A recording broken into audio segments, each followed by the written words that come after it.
Olá, seja muito bem-vindo, seja muito bem-vinda à trilha de aprendizagem do Toolkit do Marco Legal de Ciência, Tecnologia e Inovação.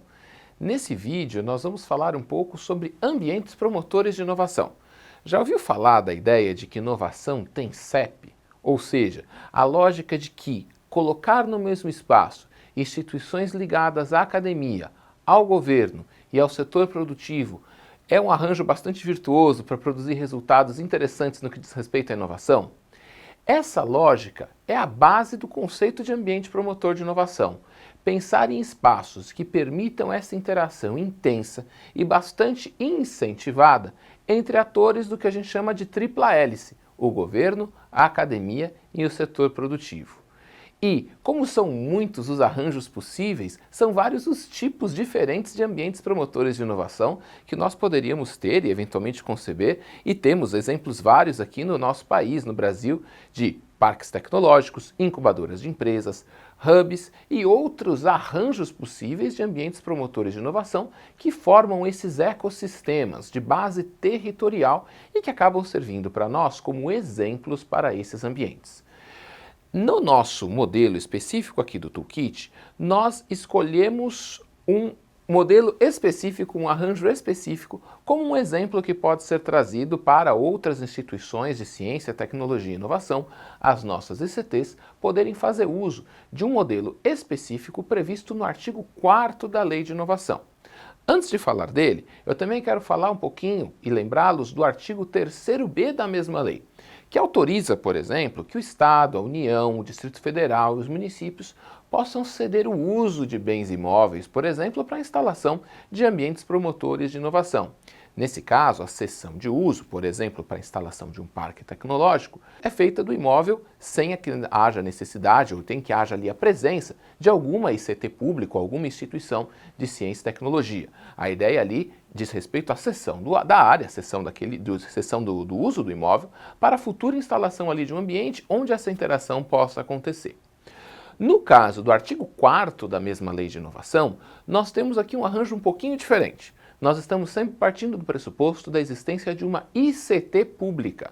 E uma ICT pública, e portanto, que dentro do artigo 4º poderá compartilhar ou permitir o uso de seus equipamentos, laboratórios e demais instalações, vou falar aqui mais genericamente, já que a lei trata também genericamente desse tema, para finalidades ligadas ou à incubação de empresas ou também a atividades conjuntas de pesquisa, desenvolvimento e inovação. São, como mencionei, arranjos distintos, mas nesse que vamos enfocar aqui neste vídeo, o artigo 4º, estamos pensando, portanto, na existência de uma ICT pública que, de alguma forma, irá compartilhar suas instalações ou até mesmo áreas ociosas para permitir incubação ou atividades conjuntas de pesquisa, desenvolvimento e inovação. É com base nesse segundo modelo, portanto, que foi elaborada a nossa minuta presente no Toolkit do Marco Legal de Ciência, Tecnologia e Inovação e que, de alguma forma, será o norte que usaremos ao longo deste vídeo para tratar desse tema. Passando agora para os atores, nessa hipótese de instalação de ambientes promotores de inovação, as ICTs públicas são os principais atores, já que elas irão compartilhar ou permitir o uso de suas instalações.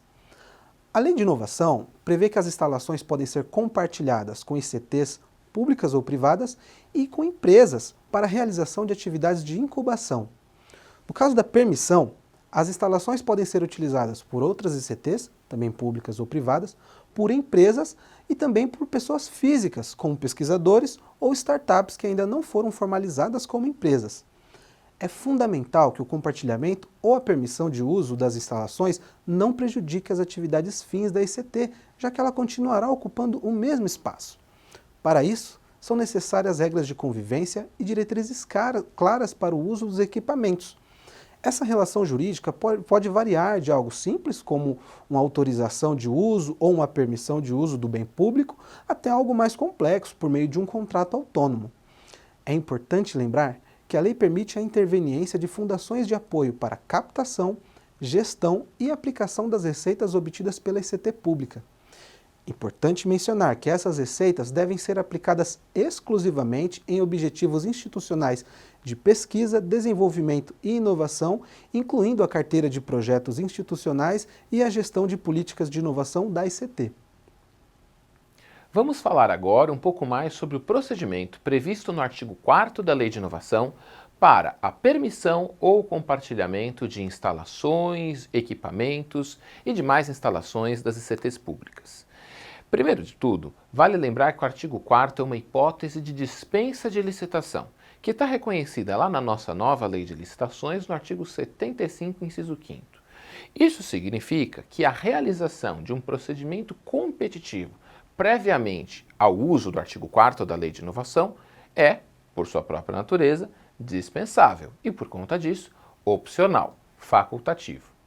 Contudo, e assim como mencionamos na encomenda tecnológica, que também é uma hipótese de dispensa de licitação, prevista inclusive no mesmo artigo da nossa nova Lei de Licitações, a realização aqui de um chamamento público, ela é uma providência não obrigatória, porém recomendável. E eu explico por quê.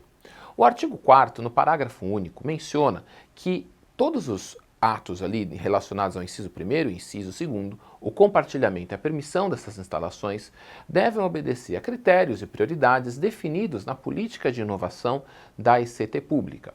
E, sobretudo quando se pensa no aproveitamento de áreas ociosas ou, por exemplo, na instalação e na dinamização de equipamentos de pesquisa multiusuário, a indicação de quais equipamentos, quais áreas estão disponíveis, até em alguns casos com a apresentação, por exemplo, de um mapinha indicando quais são as áreas que podem ser objeto, por exemplo, de receber um programa de incubação de startups por uma ICT pública, por exemplo, acaba sendo, portanto, uma boa prática que ajuda, de certa medida, a dar publicidade e tratar com isonomia todas as empresas e potenciais interessados no uso desses equipamentos e em embarcar nesse ecossistema de inovação gestado e gerido por uma ICT pública.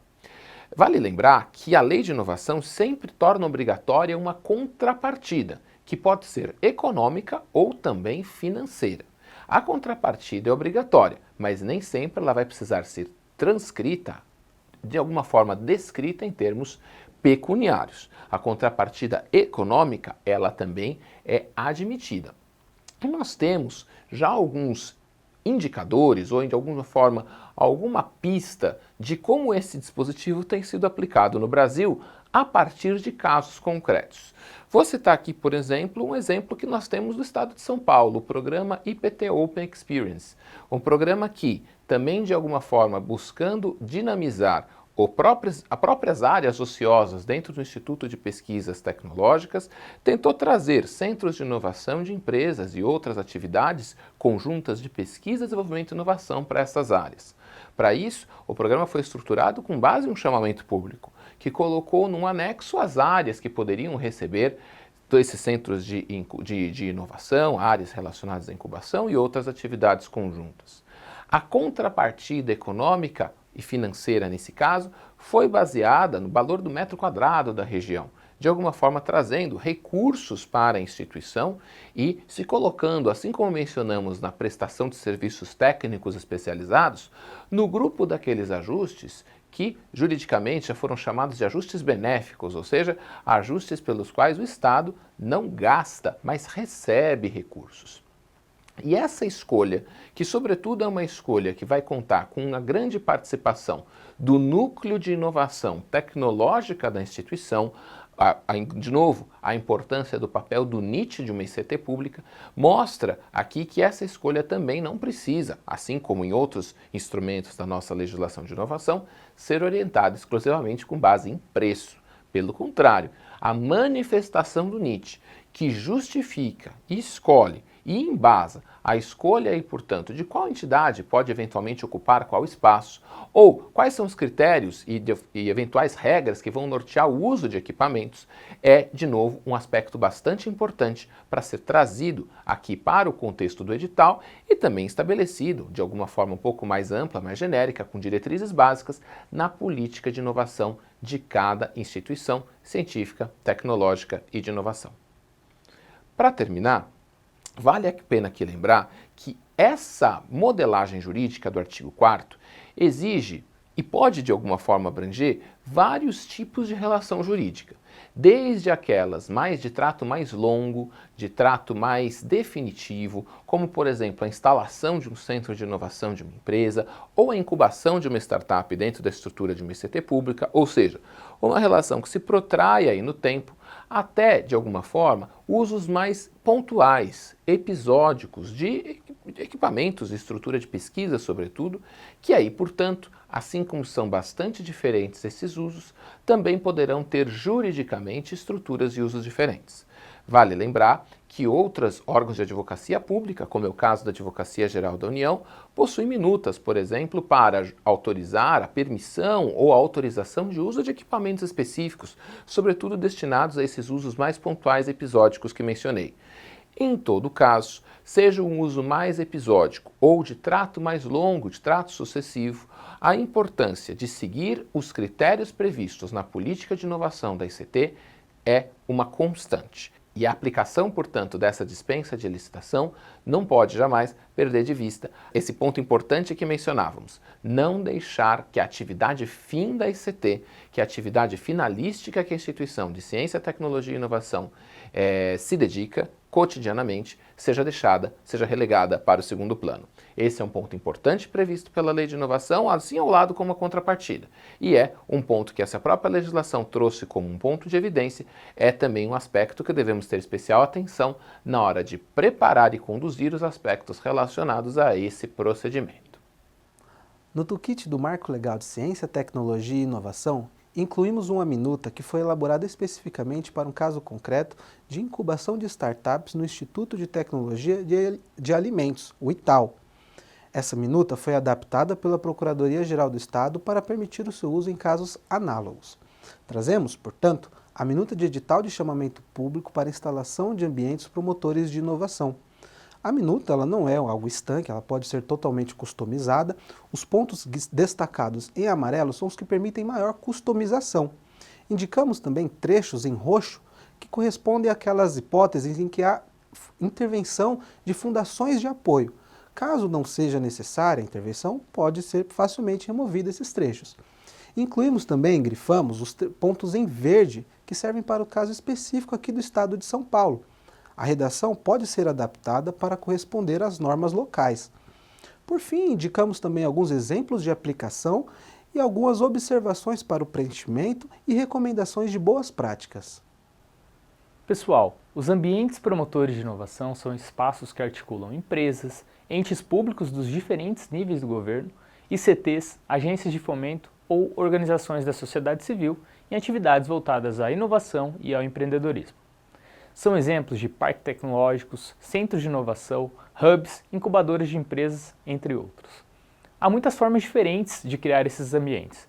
No toolkit, escolhemos apresentar um modelo que foi usado por uma ICT para a incubação de startups dentro de sua estrutura, o que contribuiu bastante para intensificar as relações entre as ICTs e outros atores do ecossistema, como as startups, a academia e o setor produtivo.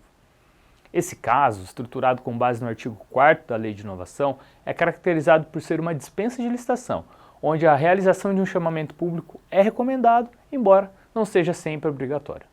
Essa recomendação é importante, porém, para garantir a imparcialidade e isonomia de todo o processo, considerando os critérios, requisitos e escolhas dos membros, bem como a preservação das atividades fins das ICTs.